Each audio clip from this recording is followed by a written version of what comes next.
We've covered the chips. We've covered the memory.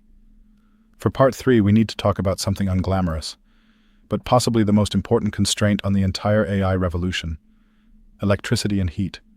A traditional server rack, the kind powering websites for the last 20 years, uses about 5 to 10 kilowatts of power.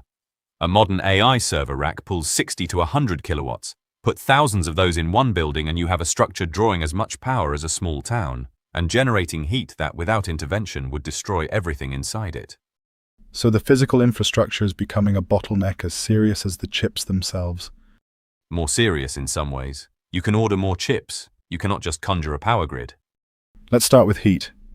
How do you cool something drawing 100 kilowatts in a cabinet the size of a wardrobe? You stop using air. Air is a poor conductor of heat.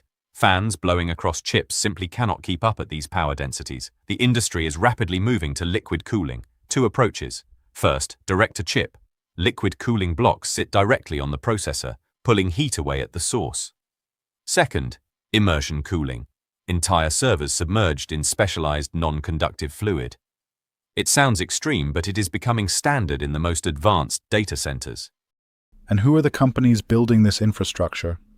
Vertiv is probably the most direct play. They make the cooling systems, power management, and rack-scale infrastructure that data centers depend on.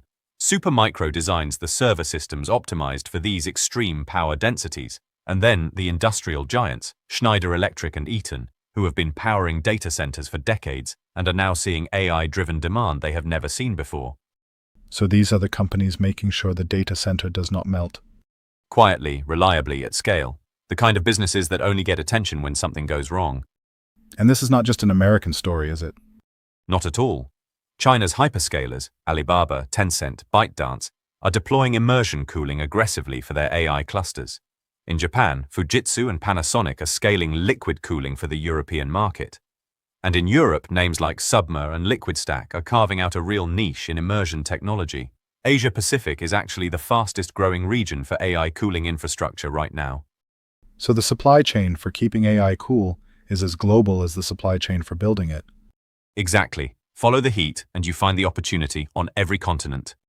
Beyond cooling, the electricity itself, that is the ultimate constraint, is it not? It is the constraint nobody fully priced in 2 years ago.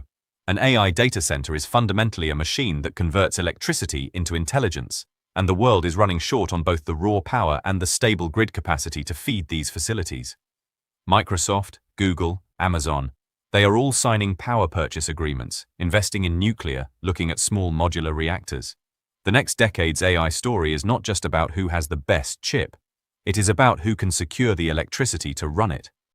Which opens up an entirely different universe of investment angles: utilities, nuclear, grid infrastructure. Exactly. The AI supply chain goes much further than Silicon Valley. So that is the full picture. 3 episodes. The compute layer, NVIDIA, AMD, TSMC, ASML, Broadcom.